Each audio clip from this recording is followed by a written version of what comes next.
energy in here, Barbs!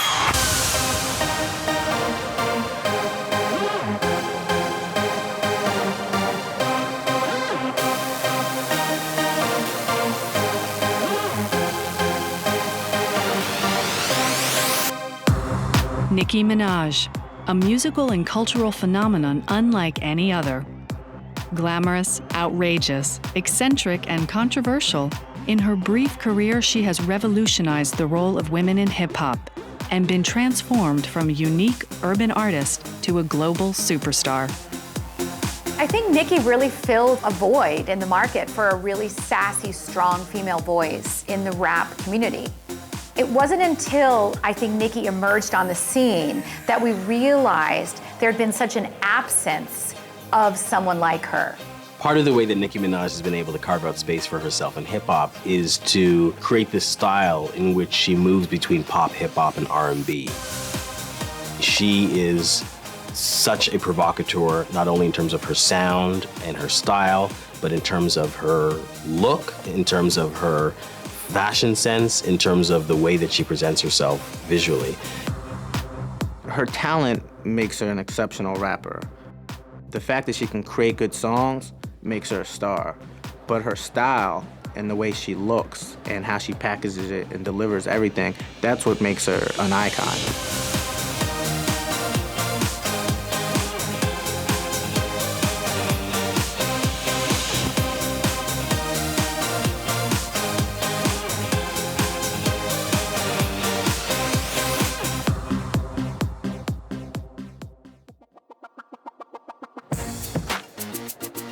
When Nicki Minaj emerged from the underground hip-hop scene in late 2009, she took the world by storm. A curvaceous MC with razor-sharp delivery, she was a totally new breed of female rapper whose unique talents and outrageous persona quickly propelled her to superstardom. One of the most interesting things about Nicki's relationship to hip-hop, and there are a lot of interesting things about it, she's inside and outside hip-hop at the same time. She's very, very different from any other rapper that you can name. The use of characters, voices, the use of costumes, the use of theatricality. Nobody else is doing it this way, in this style. Nobody else is this challenging. In a pop world dominated by artists playing it safe, through her rise from the underground to the mainstream, Nicki Minaj represents a far more formidable and extreme figure. Yet behind the crazed characters and the bizarre wardrobe lies a very focused and determined woman. I think Nicki Minaj knows exactly what she's doing.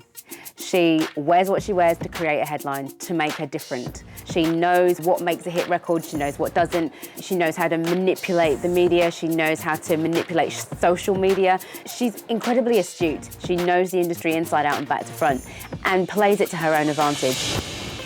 But it wasn't always this way. Although she's now the undisputed queen of American hip-hop, she's gone through a number of significant changes since her humble childhood. Nicki Minaj was actually born Anika Mirage, a slightly different name, and she was born in Trinidad and Tobago, not in America, which is what a lot of people think. She lived with her grandmother until the age of 5 because her mom and dad were trying to make a new life in America, particularly in Queens, New York. They often flew back to see her, but she was raised by her grandmother until the age of 5. At 5, they collected their daughter and her 2 siblings, and they moved to New York.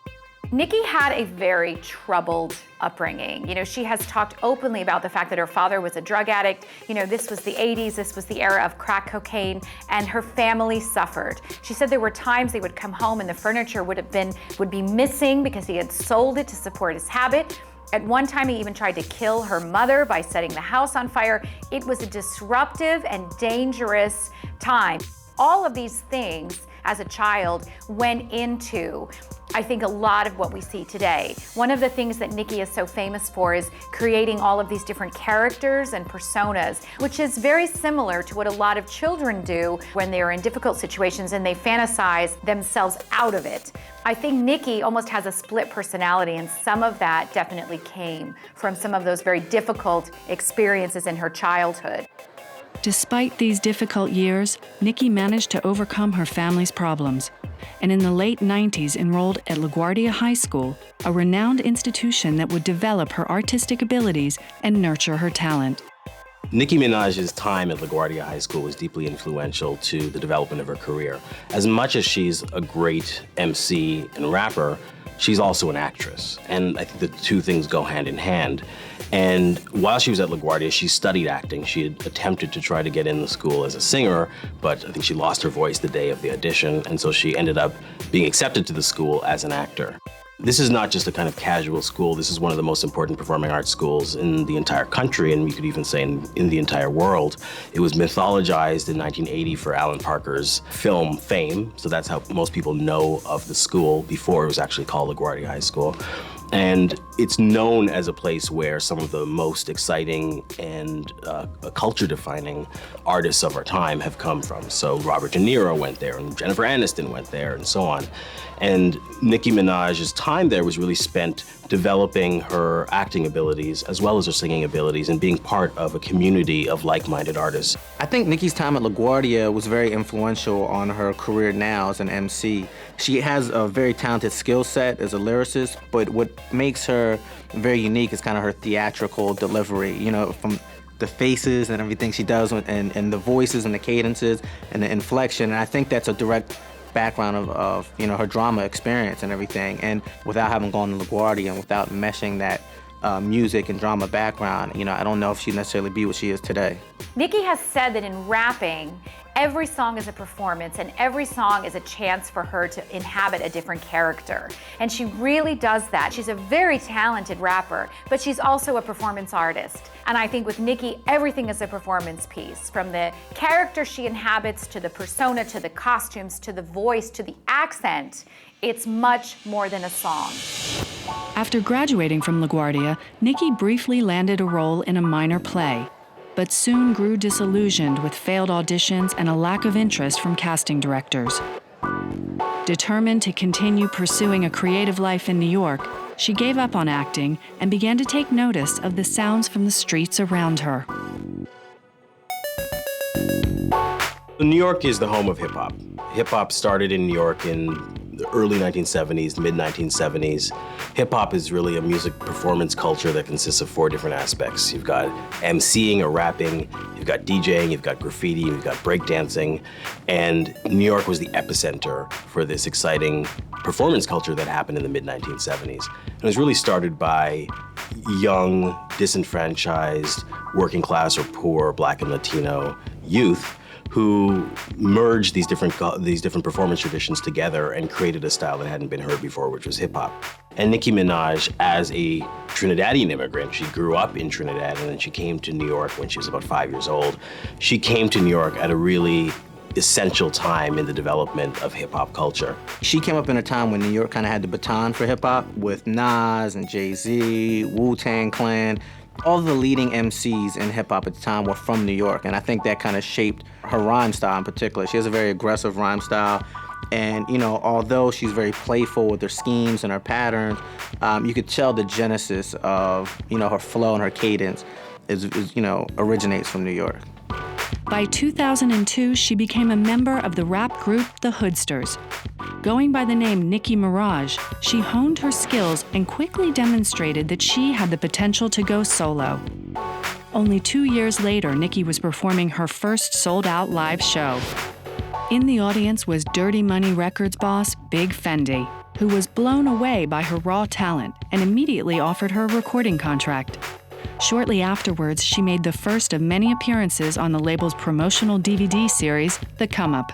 The Come Up DVDs were extremely important to the development of Nicki Minaj's career. In these DVDs, you see her rapping. She's got dark hair, very different than the kind of multicolored, brightly hued hair that we'd see later.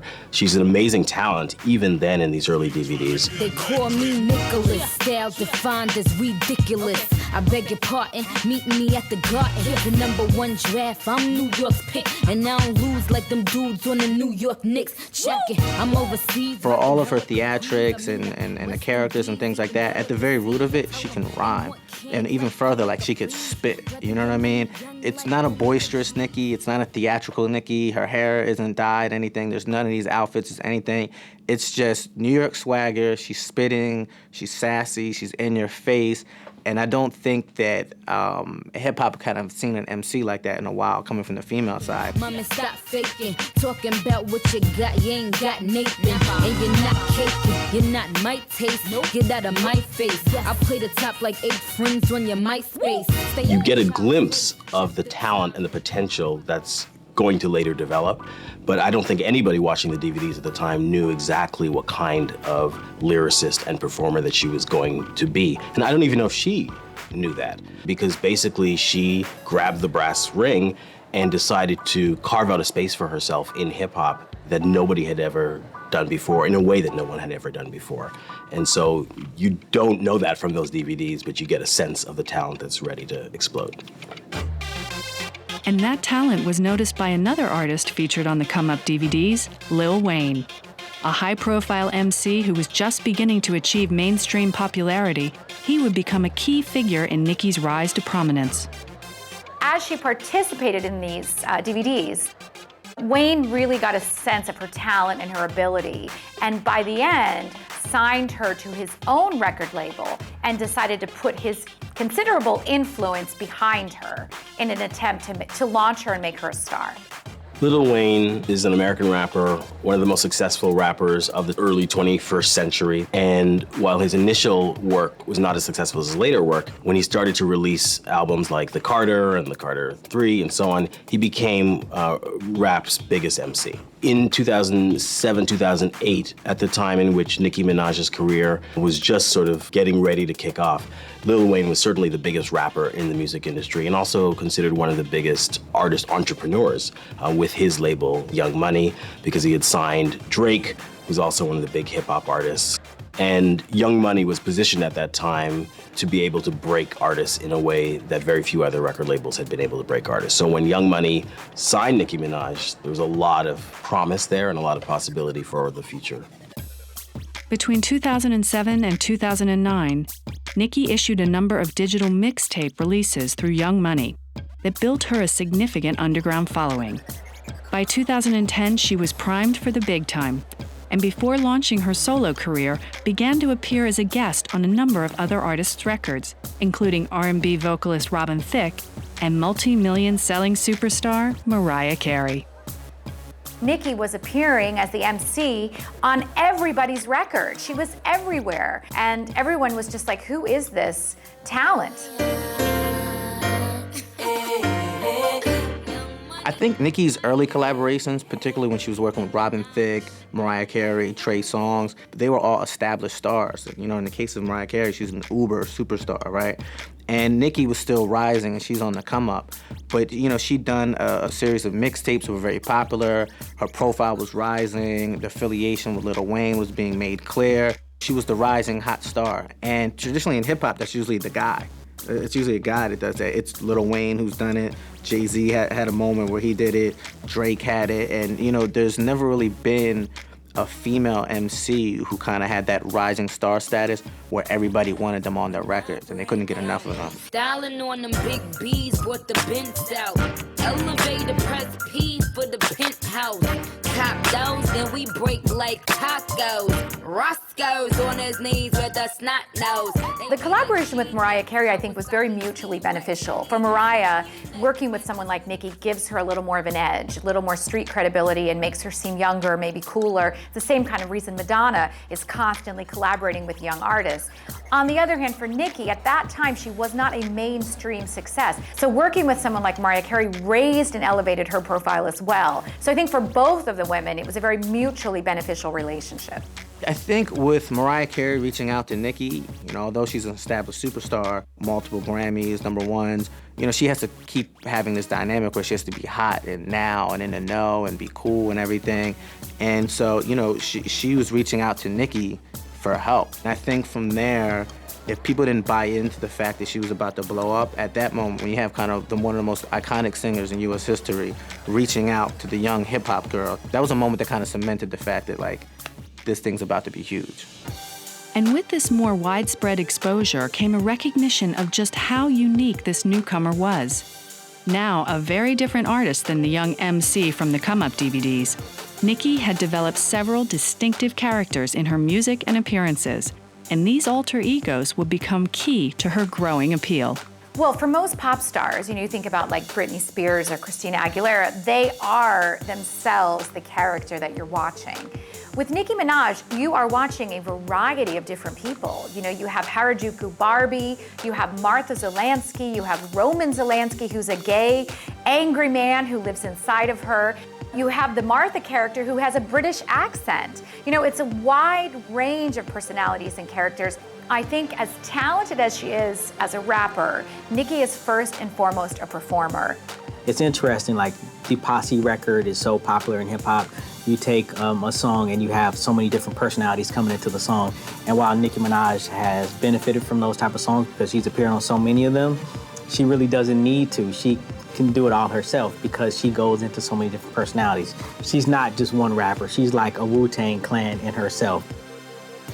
That's a big part of her work, is the fact that she's able to slip in and out of different personas and to play different characters through her emceeing. And that's something I think that's very specific to her background in acting and role-playing and fantasy and so on. And that's part of what makes her emceeing and her rapping so fascinating, is because it sounds kind of schizo. She sounds soft and gentle at one point, at the next point she sounds kind of macho and aggressive. And it's because she's embodying all of these different personas. Is there a precedent in pop music or in hip hop for creating alter egos and creating personas? Sure, absolutely. David Bowie switched personas when he switched styles. He didn't usually do it in the space of the same song. But in hip hop, sure, there's Eminem and Slim Shady and Marshall Mathers, and they're all the same guy. But as far as the Eminem comparison goes, Slim Shady is very clearly Marshall Mathers' id, or his deepest, darkest impulses, his desires run wild and enacted. If Marshall Mathers has an angry thought, Slim Shady says it. Nicki, that's some split personality stuff. Because I'm theatrically trained, I'm gonna invent characters and inhabit them. And by the way, one of them is my gay alter ego, Roman. When Nicki creates personas, it's crazy. Is there a precedent for it? Yes. At the same time, no. No one's ever taken things quite this far. By the second half of 2010, Nicki and her bizarre cast of characters were beginning to appear on major releases by the biggest stars in music. And even though she was only a guest vocalist, she nearly always stole the show.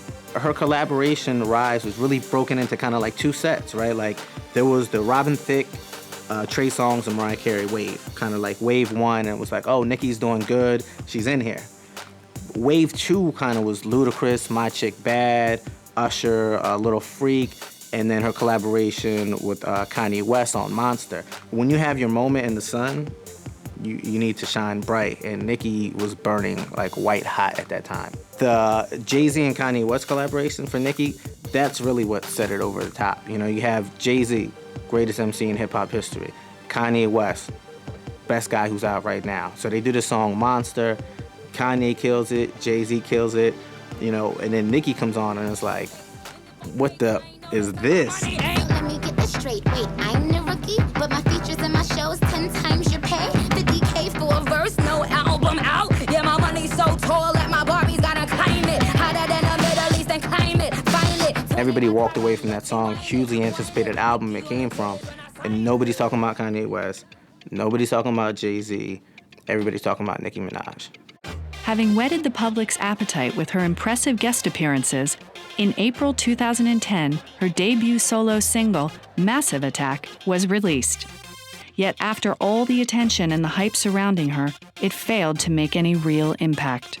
Leading up to Nicki's debut, she had this run where every guest appearance was just, she was on fire. Just, you know, she did this, everybody's buzzing and talking about it. She did this song, everybody's talking about it.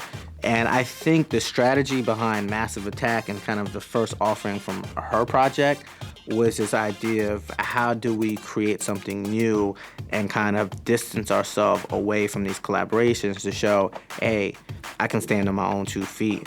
And I think when everybody was looking for a continuation of that, I think there was a conscious decision to be, well, let's get them from here when they're not looking. And if we can do both of these, pow, watch out. Tam like in Lebanon, harder than in Pakistan. Click, click, click, young Nick, the atomic bomb. Yeah, see it and you lick your tongue. Bet that. Massive Attack was not that.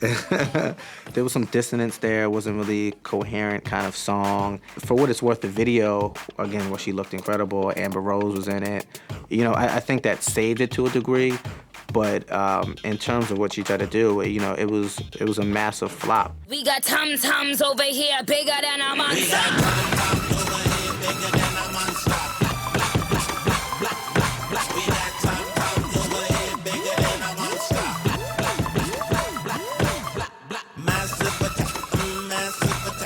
She had done so much work on mixtapes. She appeared as a cameo artist on so many tracks. And so there was a sense that this first single that she was going to release from her first solo album had to be huge, had to be big, had to engage all these different characters that she had embodied, and it was a real letdown for a lot of people. It's produced by Alex the Kid and Sean Garrett, who are very popular hip-hop and pop producers and R&B producers. But the track itself didn't do that well. It only went to number 22 in the Billboard Top 100, and it had a very kind of aggressive, chaotic beat, but you lacked the melodic sense, and I think she learned in her later singles to really strike that balance better.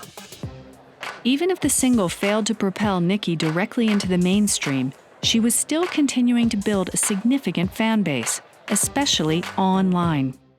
Since her first New York Live appearance in 2004, which she sold out through promoting it on MySpace, Nicki was well aware of the importance of connecting to her audience through the internet. In this current climate where digital media is king, you have to know your market, how to communicate with them quickly and faster than your record company can. And direct communication is what it's all about. And she very cleverly tapped into that and broke herself as an artist, established her own market without a record company, and was able to fill a venue and outsell it just by her MySpace. And that's the kind of power of that direct communication with your fan. And I think she very cleverly knows how to do that. She's really actually a modern lesson in what social media, starting with MySpace, can do for you. Before her album came out, she tweeted to her fans, please pre-order my album on Amazon, and it went immediately from 504 to number 4, immediately. Calling her fans barbs, Nicki has managed to fully involve this growing audience in her world. From the music to the various characters to her own unique vocabulary and phrases.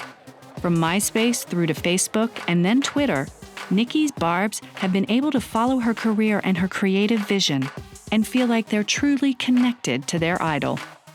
She knows how to engage her fans. She's not the first person to come up with a name for her fans, but she calls them the barbs. She's always talking to her fans. She's responding to them.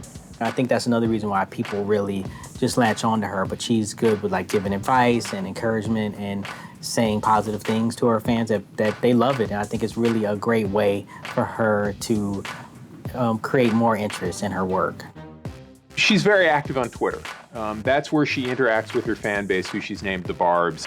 There's a lot of this now. Rihanna has the Rihanna Navy. You know, these fan bases that they think of themselves as a group. They give themselves a name. They're an army, a fan army. And when things go wrong and she withdraws from Twitter, you know, the world seems to stop. And she deleted her Twitter account. That was a story on the news. I mean, come on. But it was. With her base of loyal barbs growing, Nicki followed the disappointment of Massive Attack with a number of singles that showed her range as an artist, including the less abrasive Your Love and the R&B ballad Right Through Me. And although these were minor hits in the US, it was the single Check It Out with Will.i.am that finally brought her to the attention of international audiences. One of the things that will.i.am has done really successfully is he's taken hip hop to all kinds of new levels of accessibility and mainstream status by incorporating sounds into hip hop that probably hadn't been there previously, such as European dance music and so on. The Black Eyed Peas in the 2000s really merged European dance music and house music and dance sounds with hip hop in a way that was really novel and really innovative. And that collaboration between Nicki Minaj and will.i.am on Check It Out was novel because of that.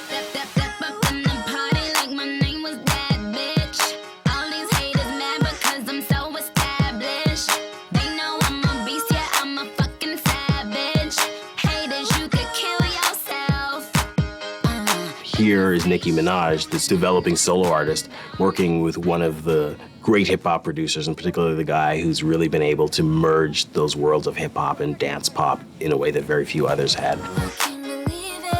Hey, check it out, check it out, check it out, check it out, check it out, check it out, check it out, check it out. With Check It Out and that collaboration with will.i.am, she found the thing that was different from her string of guest appearances. There was a nice blend of this very poppy, top 40 kind of dance song, and you have will.i.am, sort of the king of top 40, and gathering that mix of the Starbucks crowd and the dance crowd.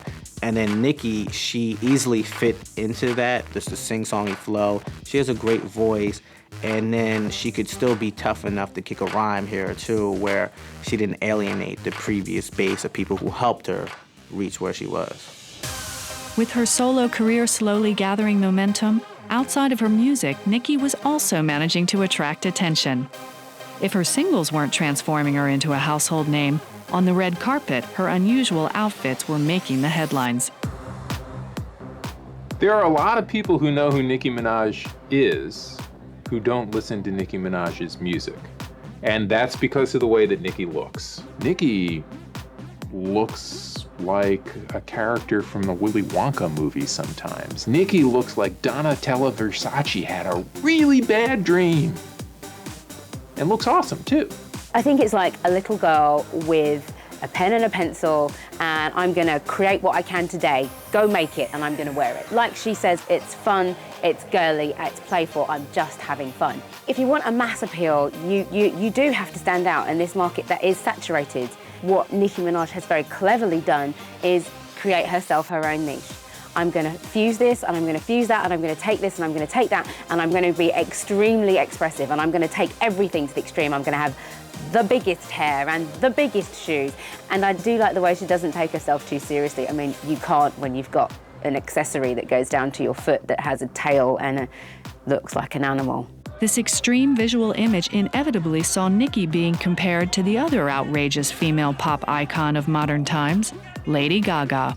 You know, if you talk to Nicki about it, she'll get upset if she doesn't like it. And I think, you know, that's the nature of any superstar. There's a bit of ego, there's some, you know, territorial nature of your talent, your skill, your moment, what you're doing. And, you know, I can see why she wouldn't want that, because that just makes her the second Lady Gaga and not the first Nicki Minaj. But I think the comparisons are inevitable, from the wigs and the hair color. You know, Lady Gaga has her monsters, Nicki Minaj has her Barbies. There's a lot of examples. Has Nicki been inspired by Lady Gaga? Did she see that example and what made her a superstar? Yes. Is it a bad decision? No. I mean, I think it's very wise if you look at pop culture landscape. Lady Gaga herself, you know, she sampled and remixed Madonna. But I think from the outside, when people don't get to know me and they don't know how layered I am and they don't really know my music and they just see someone that's dressing, you know, crazy, they think, oh, you're this one or you're that. Well, you're trying to be this one. But I'm just doing me. I don't think Nicki has stolen her thing from Gaga any more than I think she's stolen it from Gwen Stefani. Do I think she's been influenced by either of them, that she knows who they are, that she's paid attention? Probably. Do I think she could have gotten the mainstream success or attention that she's gotten without Gaga or Gwen Stefani softening the ground, as it were? No, probably not.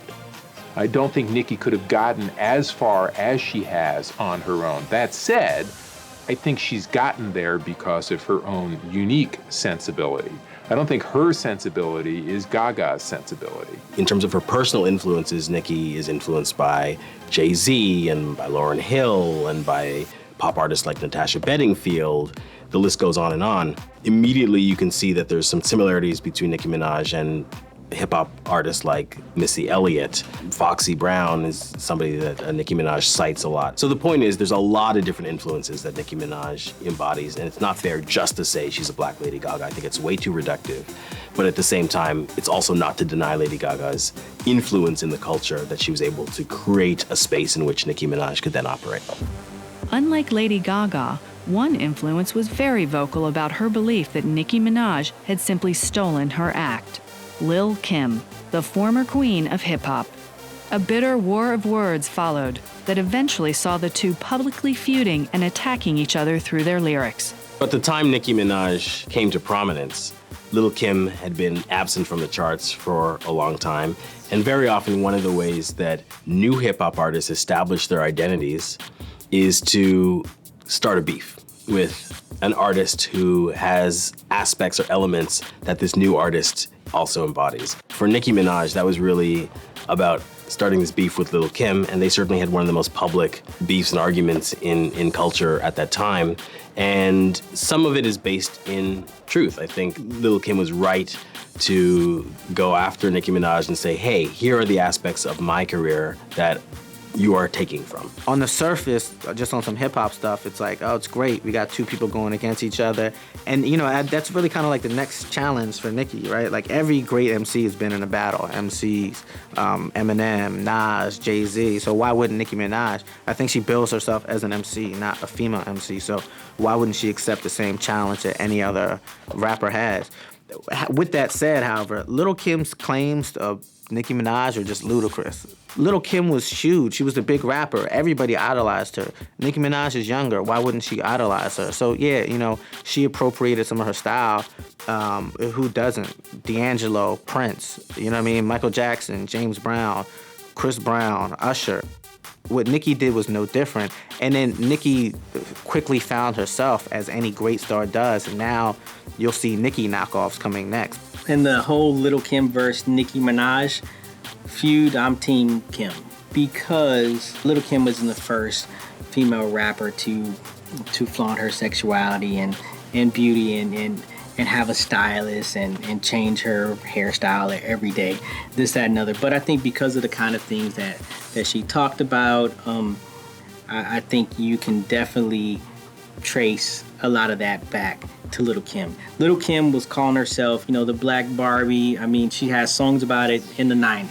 So I feel Lil Kim, I think she just wanted Nicki Minaj to say, hey, you know, I give Lil Kim credit, you know, for helping pave the way for me. I think if Nicki Minaj said a little more of that in the beginning, Lil Kim probably would have backed down some. But because she didn't say it, and whatever, who knows what was going on behind the scenes with those two and their camps and their friends and so forth, I think that just added fuel to the fire. But I think Lil Kim just wanted her to acknowledge, you know, the ways in which she influenced Nicki Minaj's career. Yet rather than damage Nicki's reputation, the feud simply raised her profile. And when her debut album, Pink Friday, was released in November 2010, the media hysteria surrounding her was reaching its peak. Selling more than 250,000 copies in its first week in the US, it launched Nicki's career into the stratosphere. Yet for an artist who had made her name as a ferocious MC, it was a multifaceted album that displayed the many sides to Minaj's talents. It's a pop record. It's meant to be. It's a pretty killer pop record. At the same time, it's a different kind of hip-hop record or hip-hop is pop record than people had made before. Often enough, when hip-hop goes pop, it does it with two tracks that feel pasted onto a very traditional hip-hop record. Pink Friday is not that album. Pink Friday is the calculated work of someone who has seen a merger of pop styles and pop dance styles, club dance styles, and hip-hop. She's not the only person who's seen this or done this, but most people doing this are coming at it from the R&B side, not the hip-hop side. And her hip-hop credentials were perhaps the most surprising element of her huge success. After years without a prominent female MC competing at the top of the charts, Nicki Minaj had proven that women rappers could be just as confrontational as their male counterparts and still attract a broad audience. I think Nicki really filled a void in the market for a really sassy, strong female voice in the rap community. I mean, we had Missy Elliott, but that was more than a decade ago, really around 2000. And, Lil Kim never really attained the level that Nicki has by a long shot. And here you have Nicki, she's rapping with the kings in the field like Jay-Z and Kanye, and she's more than holding her own. I think there's a lot of women who want a voice. There's a lot of women out there who like this kind of music, who want to be able to express themselves and have their perspective heard. Now, we've heard a lot of men talking about bitches and hoes, but now we finally have a strong female voice expressing her side of the opinion. There was a real absence of that, and Nicki kind of stepped right in a very sassy way, kind of took over. You don't know what you need until it's there, and I don't think people were necessarily looking around saying, like, we got to get a female rapper. Through her success, now you see that filtering through where, rap crews are looking for that first lady type. She created something that wasn't in the market space, which was, whether it was you think it's a black Lady Gaga or whether it's just the next iteration of the hip-hop MC who's dope, sexual, but theatrical and also can make pop records. Now everybody thinks like, oh, we were missing this piece. And it's like, if you thought you were missing that piece, there's a lot of other talented MCs. You were missing, Nicki Minaj. Hoping to follow up on the huge success of the album, further singles were released, including Moment for Life featuring Drake and Did It On 'Em. And although these fared respectably, Nicki was struggling to attain a true crossover hit. Yet in April 2011, her fortunes changed.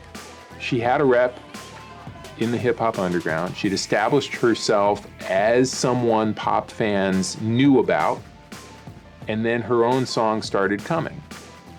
And when the right song came, she was loaded for a hit record.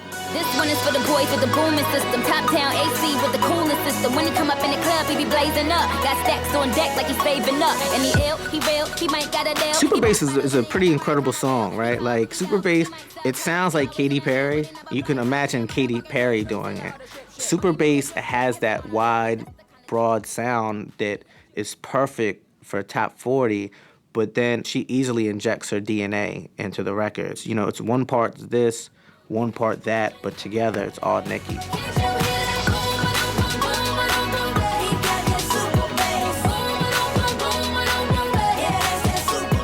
I think Super Bass is masterful. I think it's a perfect example of what she should be doing.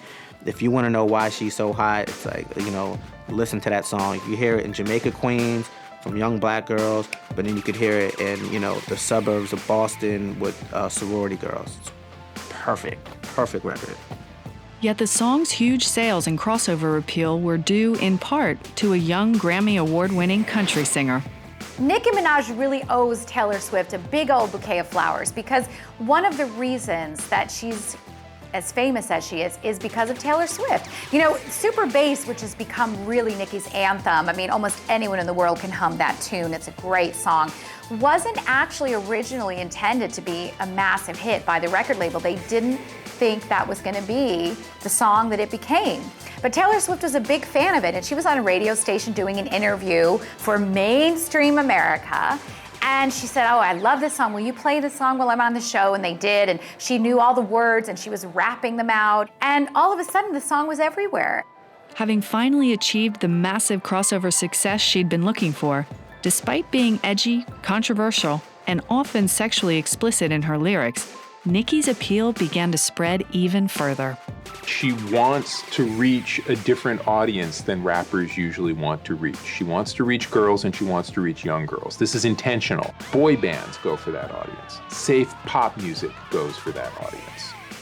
But Nicki, in modeling herself as the Harajuku Barbie, is specifically reaching out to that audience and at the same time saying, I have something new to show you. Yeah, Gwen Stefani has been there. She's been to that Japanese Harajuku thing before, but not for this audience of 14-year-olds. Yet despite the young audience, Nicki's sensuality remains key to her appeal. As outrageous and bizarre as some of her outfits have been, since her early photo shoots and videos, she's also flaunted her voluptuous figure and become one of music's sexiest women. She presents a very striking and alluring visual image. I mean, she's got very big breasts, she's got a very big behind. She's, traditionally a sort of kind of sexual figure, but at the same time, she can embody this kind of amazing, aggressive masculinity in her emceeing and her rapping. She can take on the identity of, of a man in her work. She can go head to head with Jay-Z, Kanye West, Eminem, some of the great rappers in hip hop, and hold her own. I think in the context of female hip hop, you have artists like a Queen Latifah or a Missy Elliott who've had to sort of embody sometimes a kind of androgyny.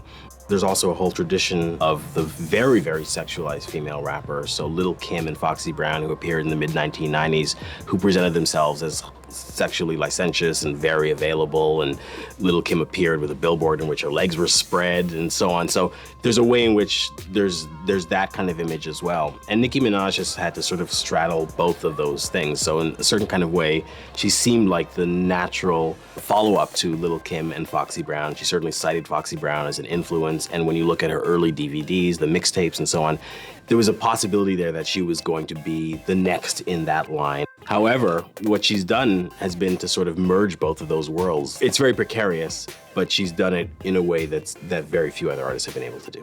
Yet her voluptuous figure has also been the subject of a huge amount of speculation. And since her appearances on the Come Up DVDs back in 2004, Nicki's curves certainly seem to have blossomed.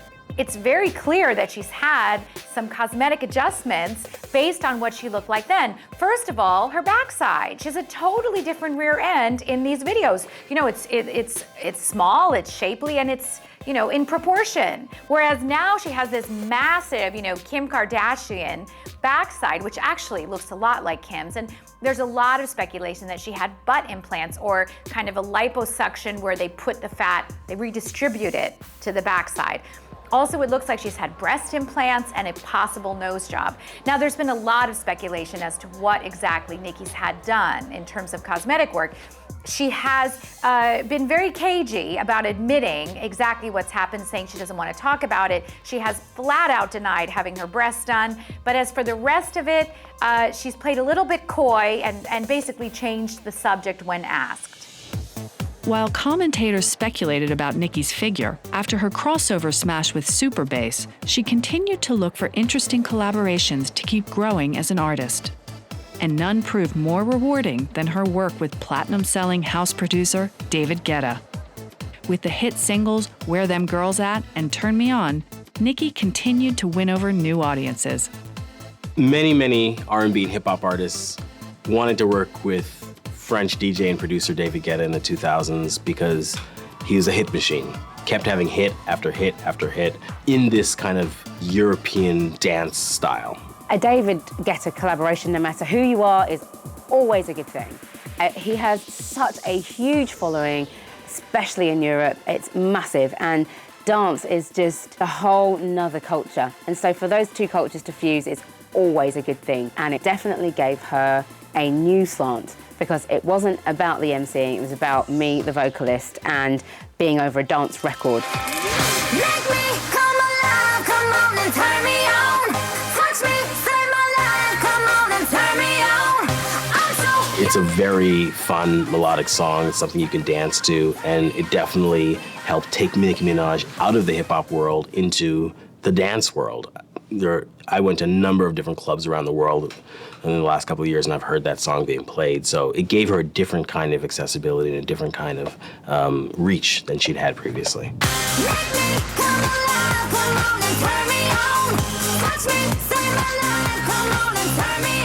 That's an interesting combination, and it follows up on what she did with her music and what she opened up with her audience with Super Bass. For Nicki, the idea of collaborating with someone who's got success on a worldwide stage like David Guetta sets her up for big worldwide smashes on her own and something else. Now she's a worldwide brand name. Now she can partner with another worldwide brand name, Pepsi. It's a huge step in her career. Not only was Nicki now an international star, but by successfully crossing over into the dance world, she was also getting embraced by the gay community. As an artist emerging from the underground hip-hop scene, this was a very unusual phenomenon. Hip-hop and the gay community have historically never really hit it off particularly well. And I think if you do make that accessible, I do think it's revolutionary, because I think it's music, and you should feel culturally acceptable no matter where you're from to listen to whatever music you choose to. And I think it's a great thing that somebody like Minaj has opened up those doors. Most of American culture is homophobic. Most of American popular culture is homophobic. Is hip-hop more homophobic? Yes. Is American culture changing? Is pop music culture changing in America? Yes.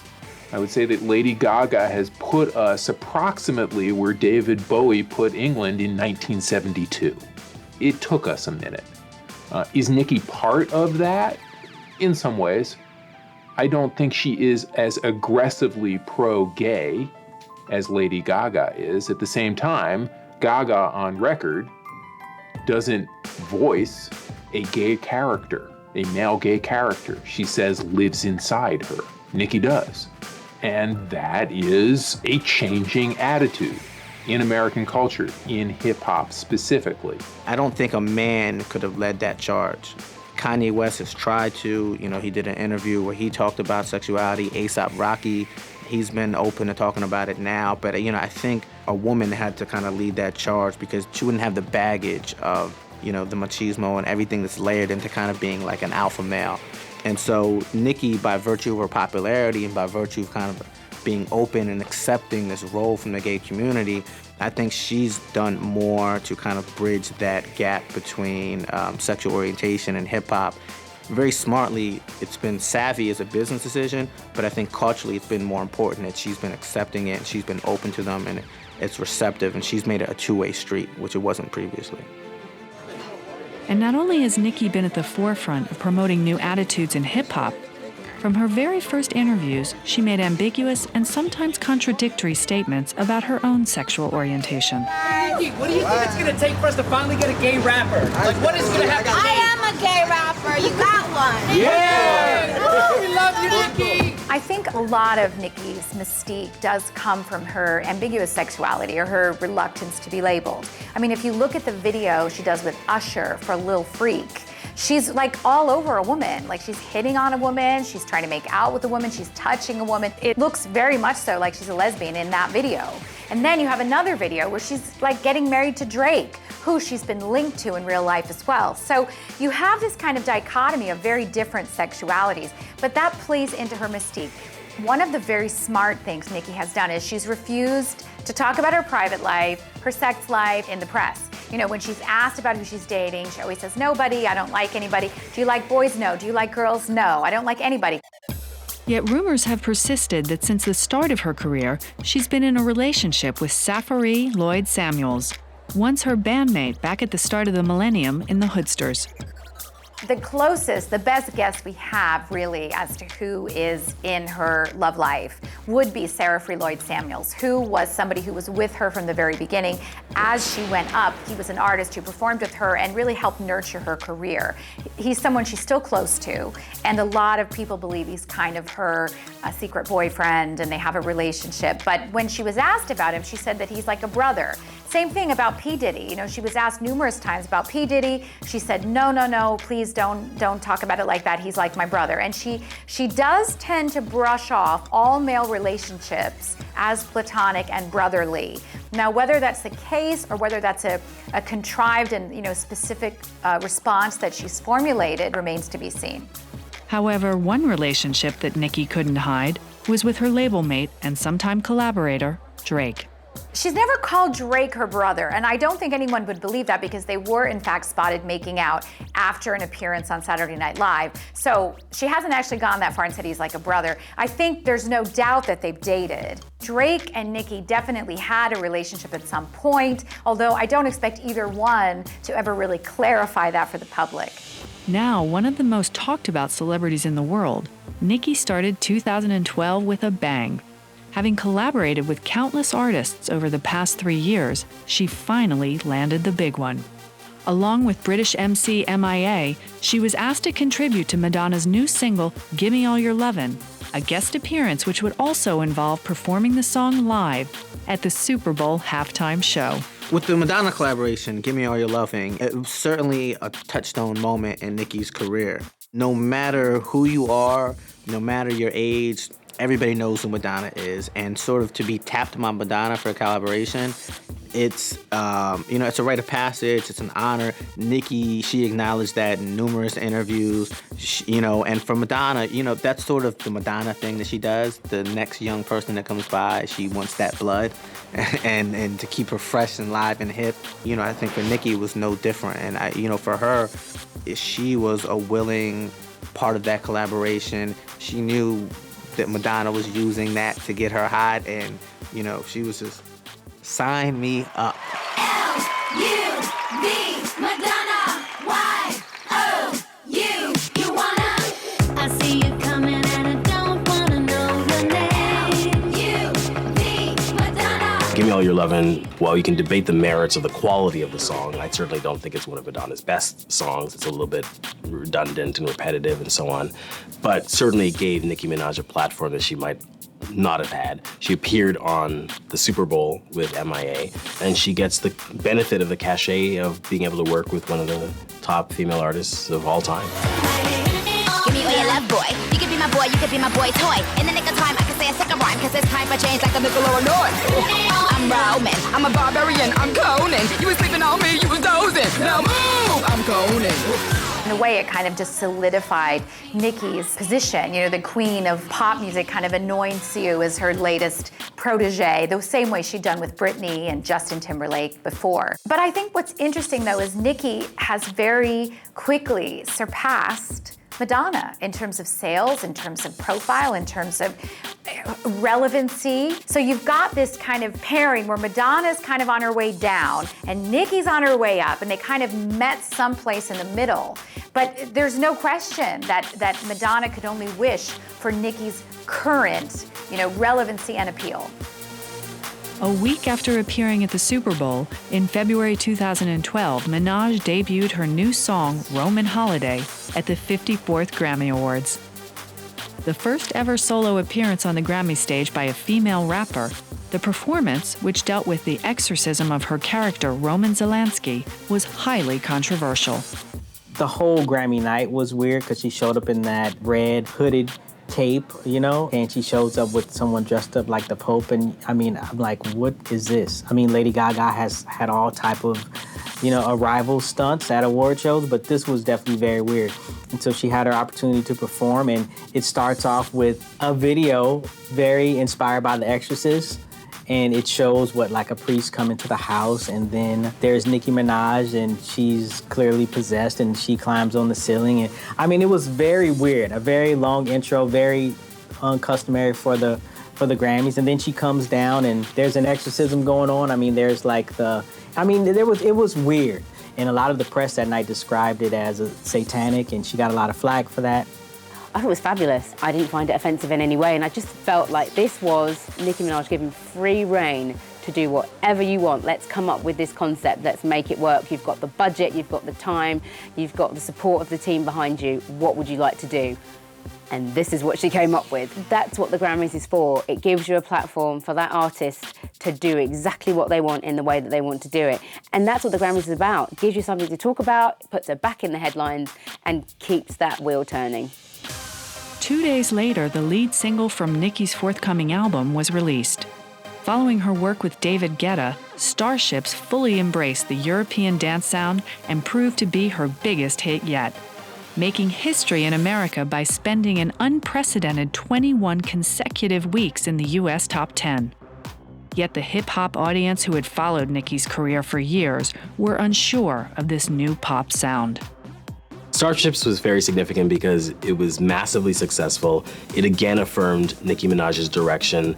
After the first album, there was a question of whether she would continue to have this sort of hybrid approach of doing Eurodance and hip-hop, or if she was going to pick one direction or the other. And certainly when Starships came out, it was very clear that she was going to continue to be as multifaceted and, you know, hybrid as she had been in the past. I'm on the floor.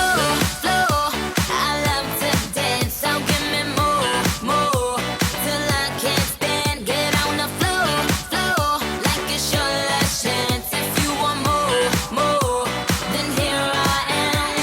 Starships was an interesting point in Nicki's career. The build up to her first album was a nice mix of, you know, the traditional mixtape stuff, the guest appearance stuff, you know, then you go wide with Super Bass and Your Love and those type of records. Artists don't necessarily have the benefit of doing that leading into their second album, because now you're an established star. You kind of just drop the single and you go. By the time Starships came, it was kind of like, boom, big pop track, and everybody's just like, whoa, like, we know that you kind of cater between hip hop and pop, but I think the backlash for a lot of fans was it kind of felt like you're literally on that starship and like you're leaving us. Starships were meant to fly, hands up and touch the sky. Can't stop 'cause we're so high. Let's do this one more time. Starships is one of those records. When I first heard it, I almost didn't recognize it as a Nicki record. You know, this is a record that sounds more like a Katy Perry or Rihanna record. And that's how she means it. And it's a big hit. It's not typical Nicki to me. And it's not typical Nicki to the hip-hop gatekeepers either. They're pretty offended by this record. I'm not offended by this record. I like this record. I like it as a pop song, and it works as a pop song. Starships were meant to fly. I want to keep going. I got to keep moving. I got to keep getting higher on the charts. And I admire that kind of ambition. I think that's smart. With Starships pushing Nicki higher on the charts than she'd ever been, her growing fan base eagerly awaited a new album. Titled Pink Friday, Roman Reloaded. It was released in April 2012, and Nicki herself was confident it contained her strongest work to date. I think it's like a billion times better than my first album, and it's just because I'm more confident, and you know, I just went for it. I didn't change stuff. I didn't, go crazy and redo my verses a billion times. I was just like, you know what, this is who I am right now, take it or leave it. And audiences decided to take it. In the US, Pink Friday Roman Reloaded sold nearly 250,000 units in its first week of release, and the album hit the top spot on charts across the world. I felt like this one I was so much more like seasoned, and so I created an album with like all of the different facets of my personality. So you got the hard stuff from, Queens girl, and you got like the dance records like Pound the Alarm that Red One did, which I was so excited to do. And then you have some of the, I Hate Men songs like Fire Burns, and it's, a regular album. Why are you hating men? No, I was just, sometimes you hate boys. It's a pop record and it's a hip hop record. The hip hop gatekeepers like Bees in the Trap. That's a hip hop song. It sounds very unlike Starships. On this record, this is not about putting those two things together in the same song. So I remember reading reviews when it came out. Roman Reloaded, it's a schizophrenic record. Yeah, from a woman who's told us she has split personalities inside her head. That kind of makes sense. Man, I've been did that. Man, I've been popped off. And if she ain't tryna give it up, she get dropped off. Let me bust that UE. Bitch, bust that open. Might spend a couple thou just to bust that open. Rip it off. With any established rap star, and then when you start getting to like the rap superstars, there's always that balance of, sticking to the hip hop crowd and kind of appeasing them and sticking with the people who made you big. But then there's this another group, and they've made you a star and a superstar, and they've employed you to have all these other opportunities. And, it's a dance that a lot of people kind of have to learn. The challenge that Nicki faces in being a female MC who's also a pop star are unique unto her. There's only her, there's nobody else to compare it to. You can say, well, Jay does it, and Drake does it, and Kanye does it. But, when you talk about the realm of female MCs, it's like, well, Nicki does it. And, there's really nobody else there to kind of compare her to. I bees in the trap, bees in the trap. I bees in the trap, big bees in the trap. Man, I'm out in Texas. When you see the Bees in the Trap video and, you know, it's enamored with her sexiness, the content and the rhymes are very aggressive, it's very raw, it's street music, you know, in hip-hop parlance. And then you contrast that with Starships, which is a very bright visual, it's very poppy, it's very happy. It's a husband and wife, right? Like, we'll do Thanksgiving at your parents' house, we'll do Christmas at my house. And, you know, part of it is compromise. And, you know, I think she's working hard at it. And, you know, but I think that the hip-hop audience needs to also work with her. Yet the album's enormous global success meant that the concerns of the hip-hop audience were no longer as pressing for Nicki as they had once been. In 2012, she became a global phenomenon. And with 2 world tours, further hit singles, and a raft of awards by the end of the year, she was on her way to becoming the most successful female rapper of all time. Nicki Minaj's achievements are extremely significant. In terms of her specific achievements, she was the first female MC to appear on MTV's annual Hottest MCs list. She was the first female MC to be on VH1's popular Divas program. She was the first female MC to appear on the Grammys and do a performance. She was the first female hip-hop artist to have a #1 album in the UK. These are all massive achievements for any artist, including a female hip-hop artist. And as successful a pop phenomenon as she has become, Nicki continues to move between mainstream accessibility and a tougher urban appeal. Re-releasing her second album as Pink Friday Roman Reloaded The Re-Up in November 2012, her barbs were treated to an entirely new mini-album of predominantly hip-hop material. With the news that she will soon be appearing as a judge on the 12th season of American Idol, and having already made the headlines for her spats with co-judge Mariah Carey, Nicki's future as a unique and culture-defining superstar seems certain.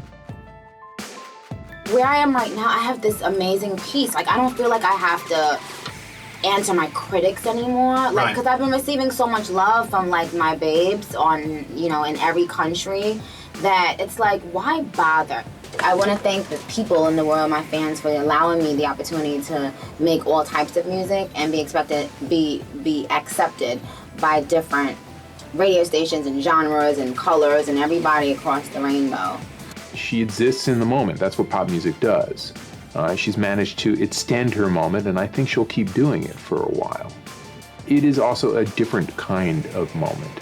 The most striking thing about her is that she may not have invented everything she does, every way she looks, but nobody's put them together in this way before.